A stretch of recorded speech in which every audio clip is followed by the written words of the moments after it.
Shalom, shalom.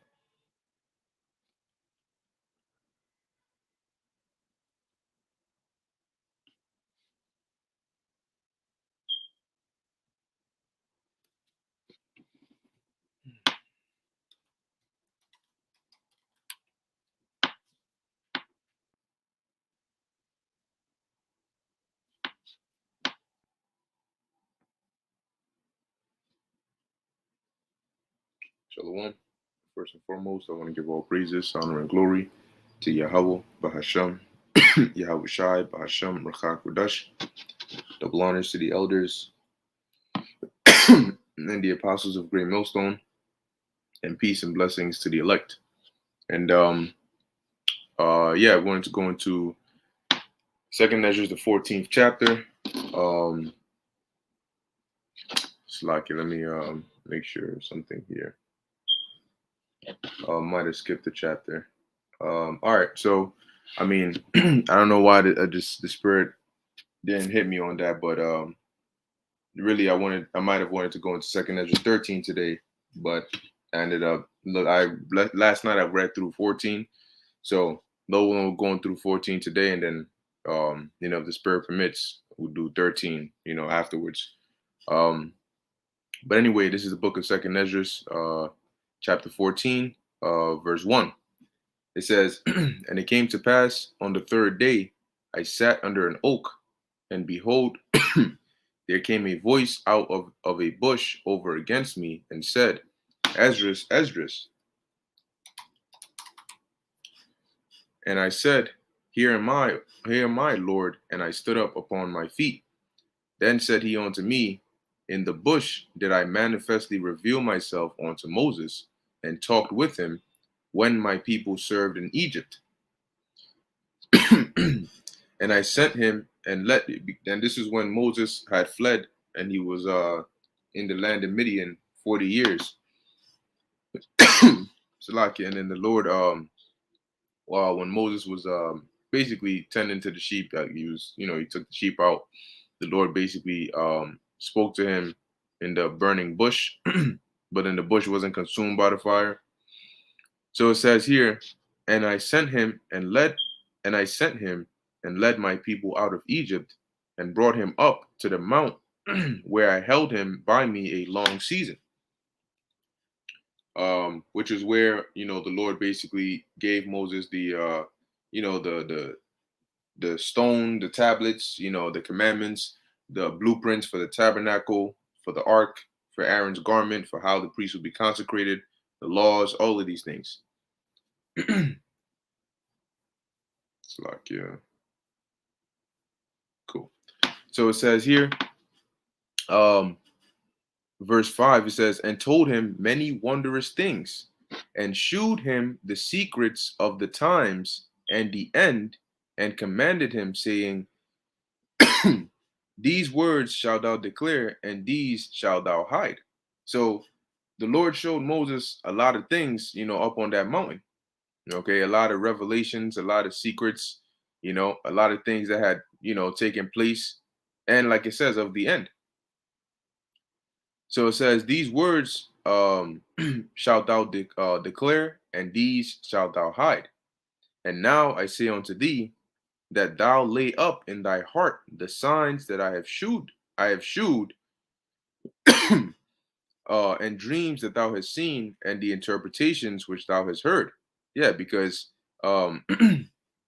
because when you read in the previous chapters, you had the angel Uriel, that would come down and speak to Ezra and Esdras, and show him the different signs and visions, and then give him the breakdowns or the interpretations of it, right? Like we read in Second Ezra, the 10th chapter, when Ezra saw the woman that was mourning for her son, and then she screamed. This bright light basically came from off of her. She screamed with a loud voice, and then she disappeared. And all of a sudden, this huge city appeared. And then Ezra called, and the angel answered and basically explained to him what it meant. And just like in Second Ezra 11, he had the dream, the vision about the eagle, and then in the 12th chapter, the angel basically explained to him what it meant. So That's why it mentions the dreams which he had and the interpretations that he heard. So it says, verse 9, for thou shalt be taken away from all, and from henceforth thou shalt remain with my son, and with such as be like thee until the times be ended. And because ultimately Ezra was going to die, but he was going to come back again. But this goes to show you that Yahweh, so who was my son? For those that want to be basically New Testament only, and or whatever they want to, Old Testament, however they want to go with it, and talk about the Lord's son, that's the New Testament kind of thing. Well, he's mentioned in the book of Second Ezra, not just here. So who's my son? Who's that? So anyway, as it says, for thou shalt be taken away from all, and from henceforth. So Ezra was going to be taken away from pretty much everybody there.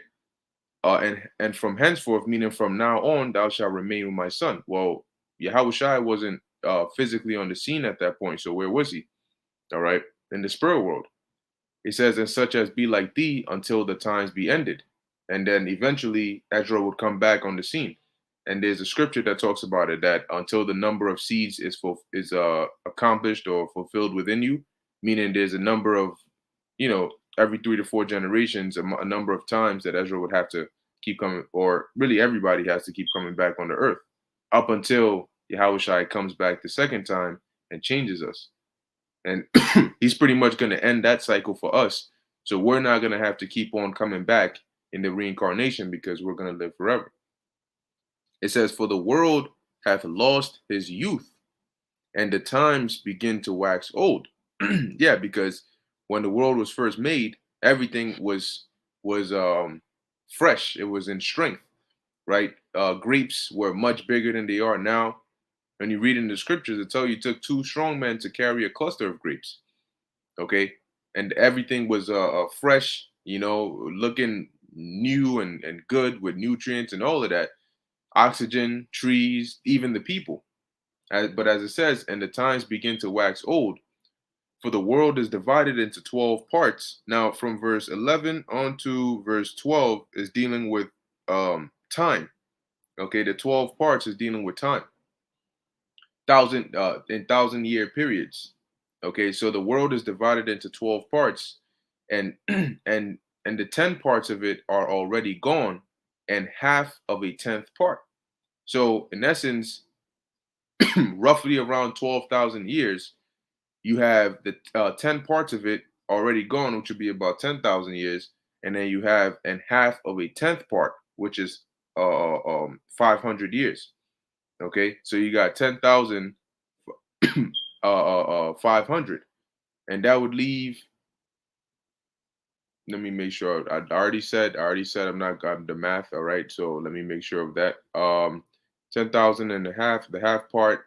Yeah, that would leave or a little over 1,500 or 2,500 if I'm doing it correctly. But anyway, as it says, and 10 parts of it are already gone, so you can count, 10 out of the 12 already gone, which would leave you with that 2,000 remaining. And then it says, and a half of the 10th part. It says, and there remaineth that which is after the half of the 10th part. Now therefore set thine house in order. Let's see, 10, 12 minus 9 is 3, 2.5, 2,500. All right, cool. So yeah, Salakia, I believe in essence what it's saying is the half of the 10th part, meaning that you got, if the 10th part is 10,000 years, the half of the 10th would be 500, right? So that would be about 9,500 years. Okay, which if you take 12,000 years and if you take out 9,500, that leaves you with about 2,500 years. Now Ezra was on the scene roughly around 500 years before Yahushua came on the scene. Okay, when you read when you read in Second Esdras, the 3rd chapter, which I'm gonna get, I read over it before, but also we can do this right here. You read in not Ezra Miller.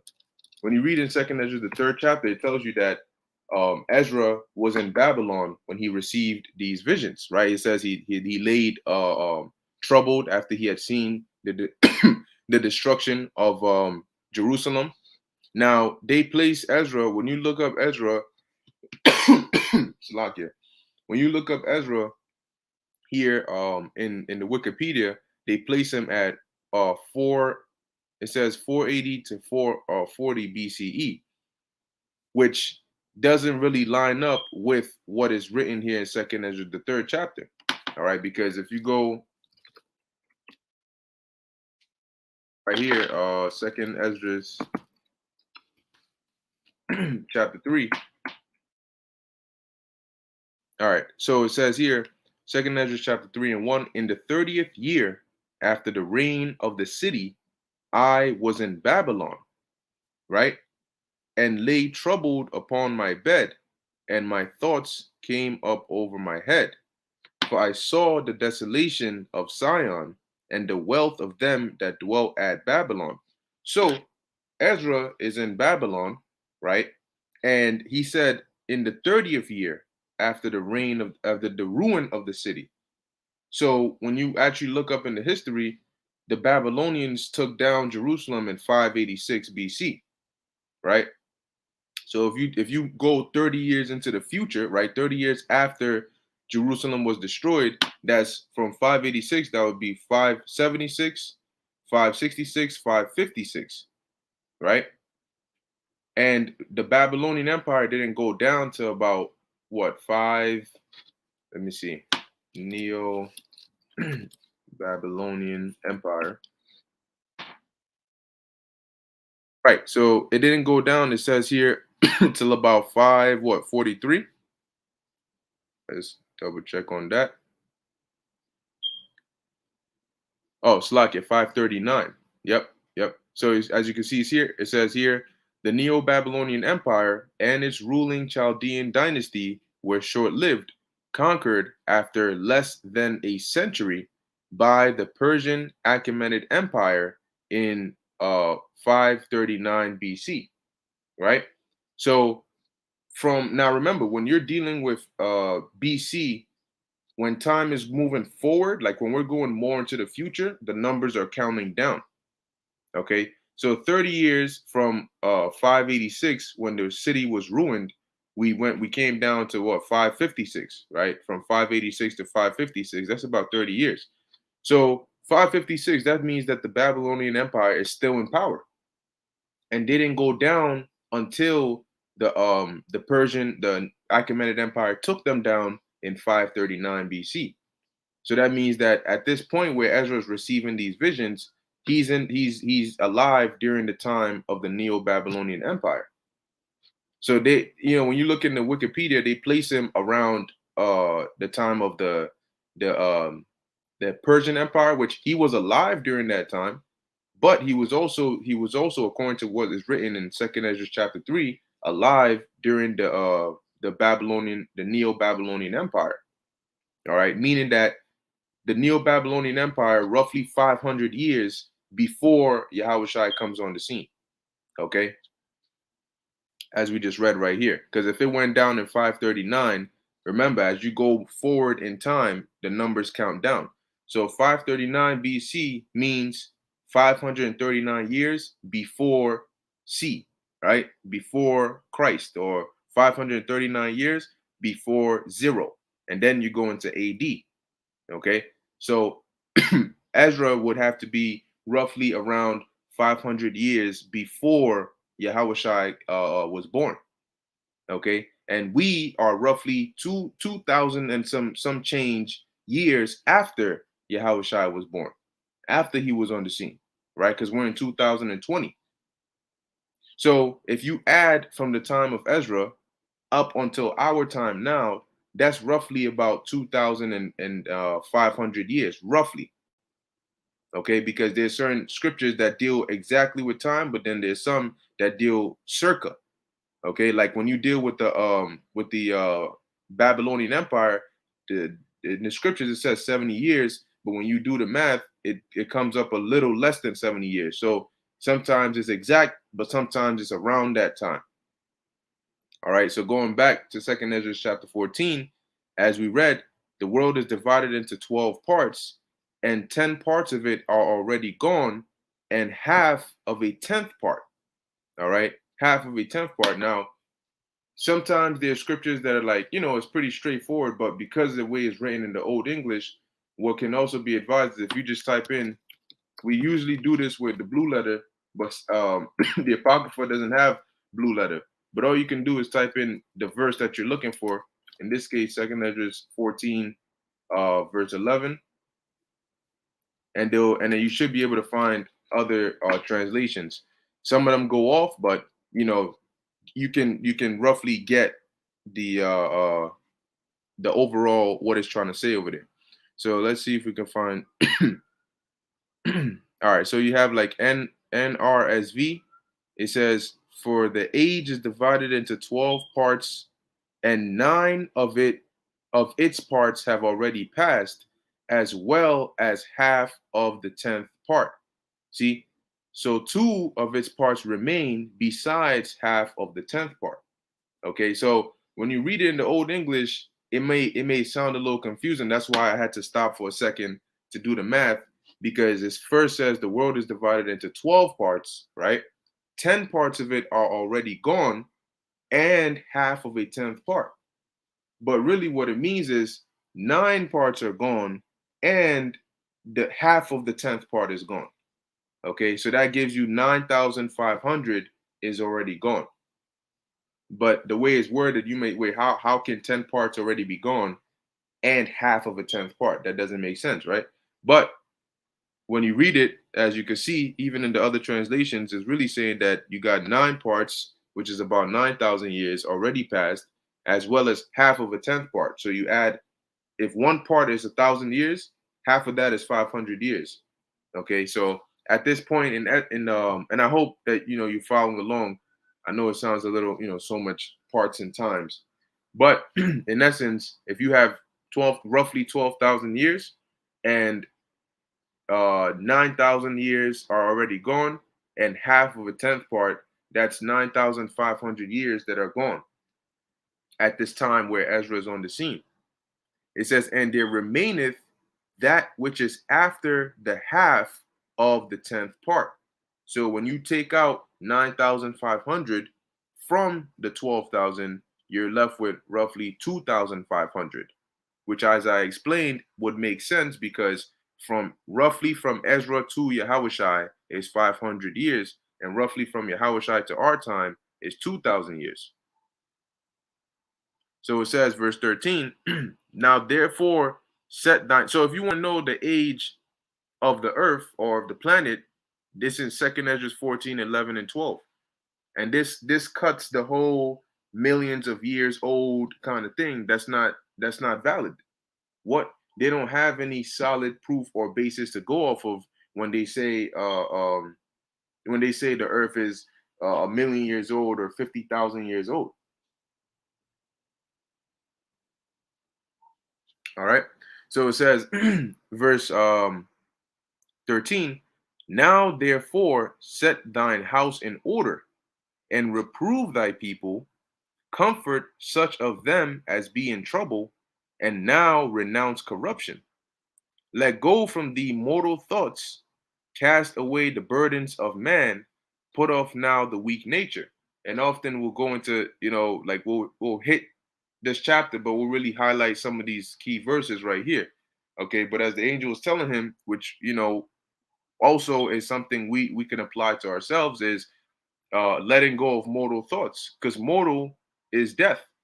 Okay, the carnal mind. You want to let go of those mortal thoughts, because as the scriptures say, our conversation is in heaven, right? So the mind that we carry, the mindset that we carry, has to be mixed with faith, okay, and always pretty much in the spirit, all right, of immortality. It says, "Cast away the burdens of man, put off now the weak nature, and set aside the thoughts that are most heavy unto thee, and haste thee to flee from these times. For yet greater evils than those which thou hast seen thou hast seen happen shall be done hereafter. Okay, meaning that the things that you've seen already is going to be much worse in the future that's coming. It says, "For look how much the world shall be weaker through age," which, as we can see, that's the case now, right? The people live shorter lives. People are weaker physically, mentally. Trees, the plants, the whole planet is weaker. Everything is at a lower vibration than it was in the past. It says, so much the more shall evils increase upon them that dwell therein. Okay, so much the more shall evils increase. So as the world will become weaker through age, right? As time moves forward, the world is becoming weaker. So much the more shall evils increase upon them that dwell therein. So as time moves forward, things are going to get more and more wicked.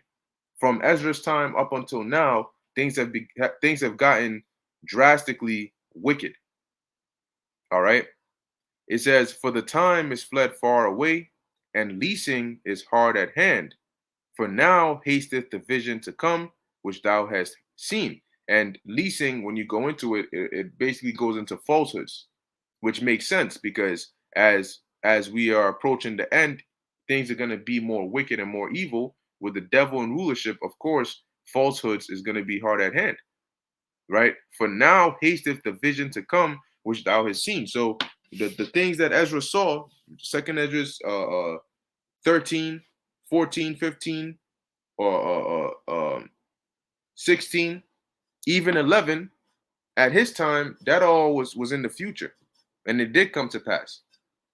It says here, "Then answered I before thee and said, Behold, Lord, I will go as thou hast commanded me, and reprove the people which are present, but they that shall be born afterward, who shall admonish them? Thus the world is set in darkness, and they that dwell therein are without light." Yeah. So Ezra's saying, okay, I'm gonna do what you're telling me. Yeah, I'm gonna correct these people and reprove them.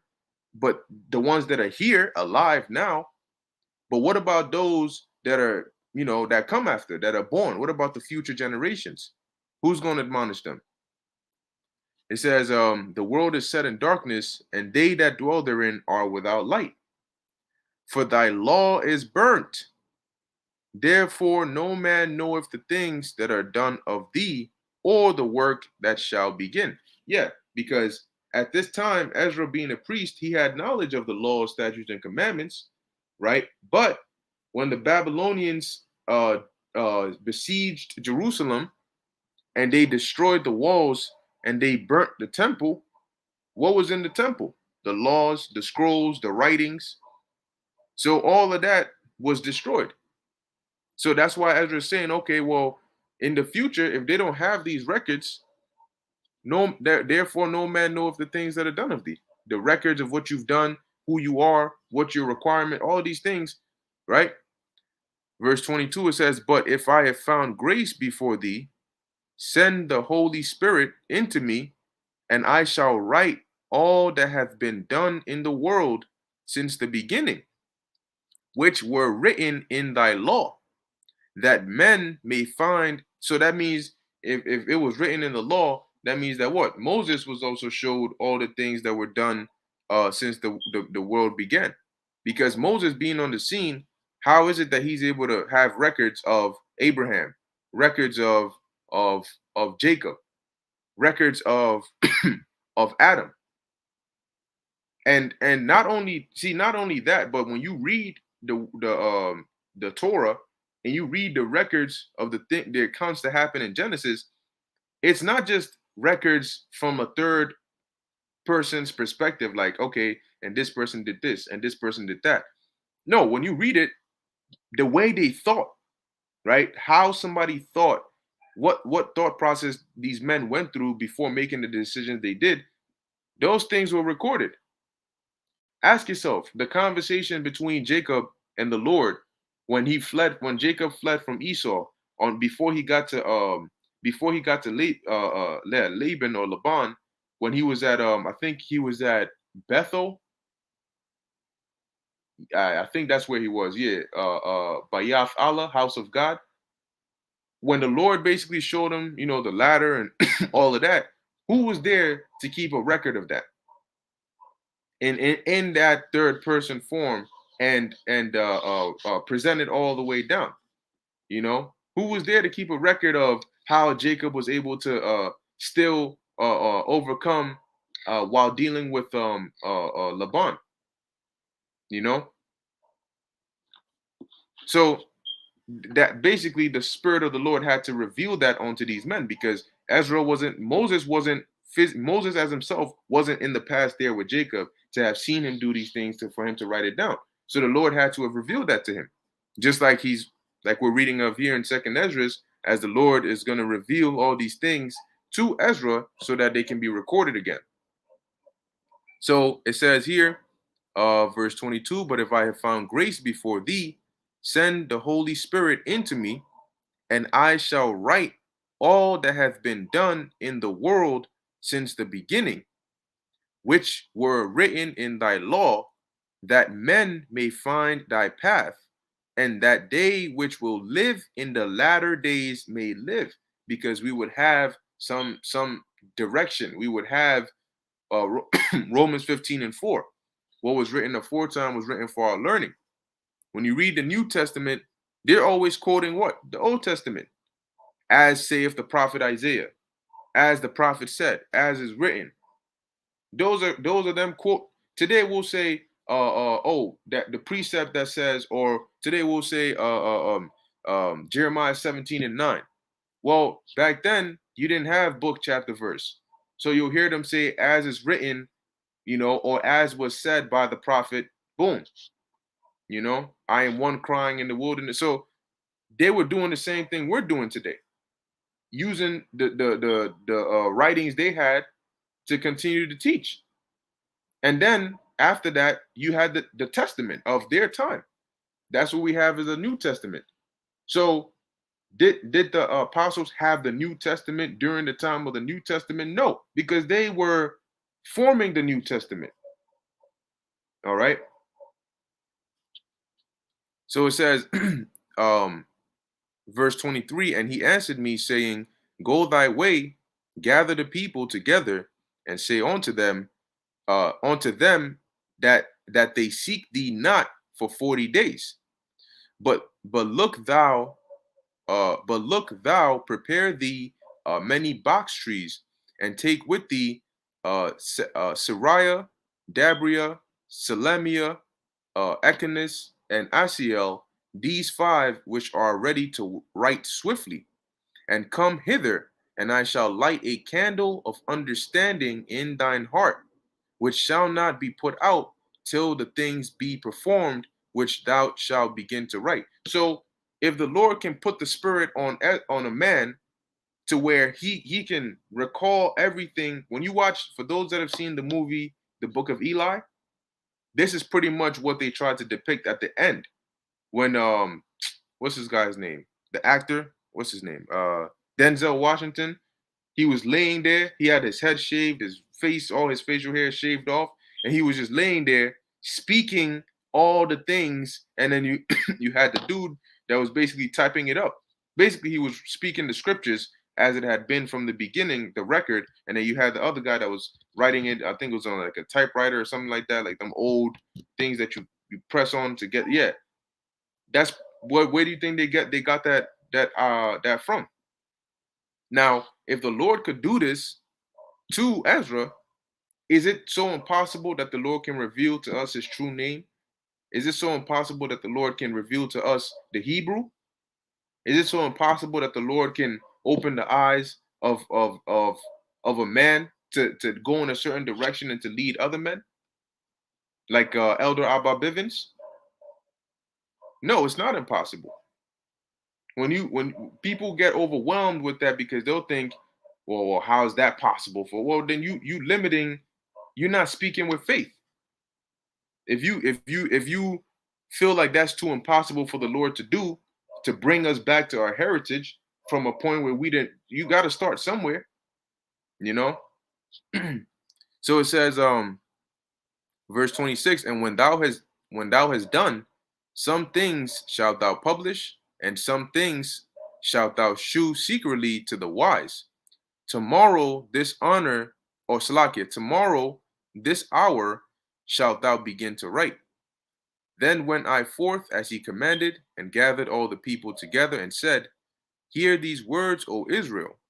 Our fathers at the beginning were strangers in Egypt, from whence they were delivered, and received the law of life, which they kept not, which ye also have transgressed after them. And that's why we ended up in the Babylonian captivity, because we transgressed those laws. It says, and then was the land, even the land of Zion, parted among you by lot, which but your fathers, yeah, because every tribe had an inheritance. Sheesh, damn. Says here, U.S. inflation reached 9.1% in June, its highest rate in nearly 41 years. That's pretty good. Pretty bad for the world, but let's go into that's very close to double digits. All right. So going on, it says here, the land was then was the land, even the land of Sion, parted among you by lot. But your fathers and ye yourselves have done unrighteousness, and have not kept the ways which the highest commanded you. And forasmuch as he is a righteous judge, he took from you, he took from you in time the thing that he had given you. And now are ye here, and your brethren among you. Yeah, and because we weren't in the land anymore. The Lord took us out of that land.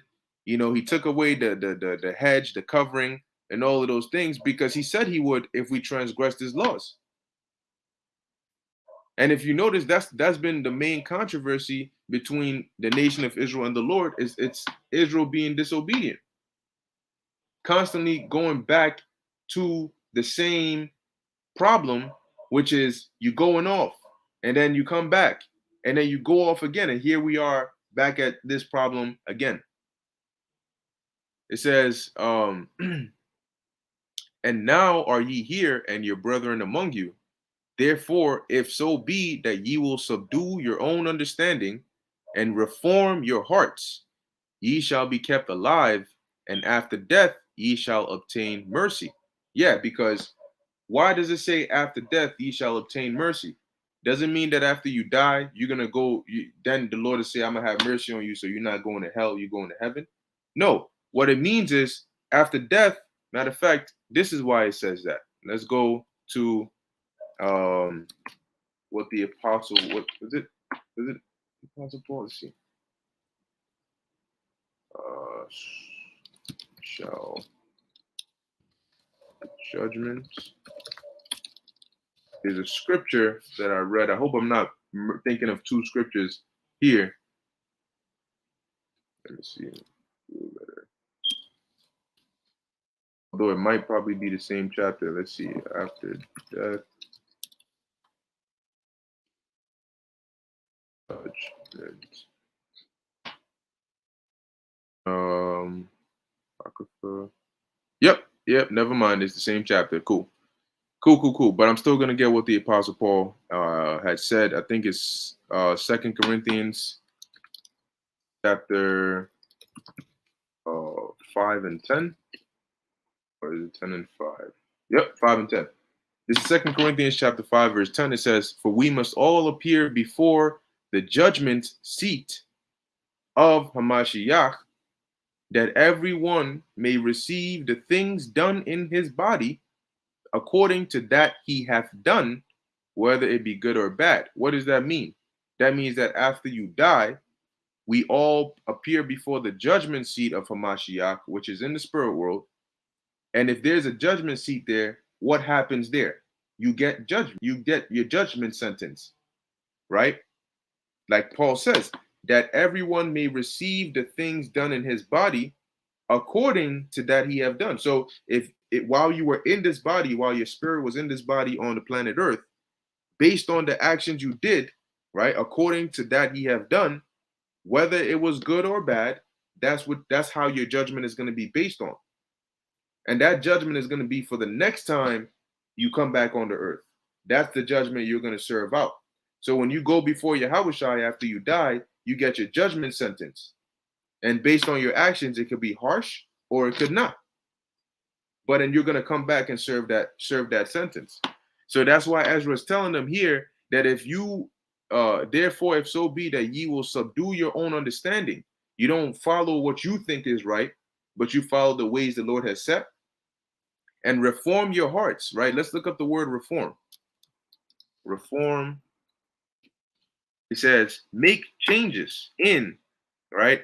In order to improve it, make better, improve, right? Because he was previously just talking to them about how their forefathers were going off, how that ended us up in this situation, right? So he's saying here, if you're going to change your ways and improve your thoughts, ye shall be kept alive, and after death, after you die, ye shall obtain mercy. Why? Because after you die, you go before the judgment seat, and if you have lived a good life, you will obtain mercy. So when you come back on the earth again, your life is not going to be hell. But if you haven't, then you're going you're going to come back and you might be crippled or you might be blind or you might just have to go through a really, really, really tough life. Everything you do is going to fail and you're going to have trouble and you're going to struggle a lot, or whatever other kinds of judgment the Lord has. He says, for after death shall the judgment come. And people can easily misunderstand this and say, oh, that means that after you die, that's when you get judged, whether you go to heaven or hell. No, judgment is not executed in the spirit world. Judgment is sentenced in the spirit world, but it's executed here on earth. Okay? When you die, you go get your judgment sentence in the spirit world, but when you come back on the earth is when your judgment is executed. Your sentence is carried out here on the earth. That's why King Solomon said that the place of judgment was under the sun. Okay? So when Ezra says, for after death shall the judgment come, when what? We shall live again. See? So after you die, you go and get your judgment sentence. And then when we live again, reincarnation, and then shall the names of the righteous be manifest, and the works of the ungodly shall be declared. Because when you come back again, you're going to serve out that judgment, and it's either going to be one way or another way. It's either going to be a harsh, painful life. You might come into a body that's defiled, or you might not. You might come and be blessed. Okay? Because judgment comes in both sides. You can get rewarded or you can get punished. So it says, verse 36, let no man therefore come unto me now, nor seek after me these 40 days. So I took the 5 men, as he commanded me, and went into the field and remained there. And the next day, behold, a voice called me, saying, Esdras, open thy mouth and drink that I give thee to drink. Then opened I my mouth, and behold, he reached me a full cup, which was full as it were with water, but the color of it was like fire. And I drank, and I took it and drank, and when I had drunk of it, my heart uttered understanding. It wasn't his literal heart, the organ, but the word heart in the Hebrew is lag, which means his mind. Okay. It says, because where does understanding come from? It comes from your mind. So when he says my heart uttered understanding and wisdom grew in my breast, is metaphorical. He's referring to his mind. Wisdom and understanding don't come from your organ. If that's the case, when somebody has a heart transplant, all their understanding and wisdom should go to the next individual. But clearly that's not what happens. When somebody says I love you from the bottom of my heart, that's not from their literal organ, it's from their mind. Your love really comes from your mind. Okay? It says, and wisdom grew in my breast, for my spirit strengthened my memory. That's why the flesh profiteth nothing. That's why it is the spirit that quickeneth. See? He said, for my spirit strengthened my memory, and my mouth was opened and shut no more. So he was speaking continuously. The highest gave understanding unto the 5 men, and they wrote the wonderful visions of the night that were told, which they knew not. And they sat. So these men were blessed because they got a lot of things revealed unto them as well. It says, and they sat 40 days, and they wrote in the day, and at night they ate bread. As for me, I spake in the day, and I held not my tongue by night. So there was a special spirit, almost like Esdras was in a trance, and he was just speaking and speaking and speaking and speaking. It says, in 40 days they wrote 204 books. And it came to pass, when the 40 days were filled, that the highest spake, saying, the first that thou hast written, publish openly, meaning make it public openly, that the worthy and unworthy may read it. But keep the 70 last, that thou mayest deliver them only to such as be wise among the people. This is where you get people talking about the 70 laws verses from. Well, what about the 70 laws verses? Don't worry about the 70 laws verses. Worry about what the Lord is giving you now. The book, there's what? The book of Jubilee, the book of the wars of the Lord, the book of this, the book of that. We don't have access to that right now. All the ones that, for the most part, you're gonna find, it ain't gonna be, there's no way to verify that that's it or not. And you shouldn't really be too worried about that, because right now you need to worry about the book that's gonna lead you to salvation. And everything we need to gain salvation has been given us in what the Lord has given us access to. All right. The scriptures we have now, Apocrypha included. That's where we are dealing with. That's how, Lord willing, if we're of the elect, we're gonna come back to our heritage and gain salvation. All right. So what if you find the 70 laws verses or whatnot? Does that mean automatically you're going to be delivered? And does it mean that because you haven't found those 70 laws verses that you're not going to be delivered? No. So it says, but keep the 70 last, that thou mayest deliver them only to such as be wise among the people. For in them is the spring of understanding, the fountain of wisdom, and the stream of knowledge. And I did so. And that's it. All right. So yeah, that's pretty much it. Second Esdras chapter 14. Like I said, I don't know why I skipped over 13. It didn't hit me in the mind, but it's a spirit anyway. So Lord willing, the spirit permits, I'll go back and then go into 13 and then go forward, however the spirit permits. But let's see. All right. This is Yeharles, Judah, Israel, Colossians 3:16. Let the word of Hamashiach dwell in you richly in all wisdom, teaching and admonishing one another in psalms and hymns and spiritual songs, singing with grace in your hearts to the Lord. Beautiful, beautiful, beautiful. Yep. So with that, I'm going to end it here. Lord willing, that was edifying to the elect. In closing, I want to give all praises, honor, and glory to Yahweh, Bahasham, Yahweh Shai, Bahasham, Rachak Kodash. Until next time, Shalom.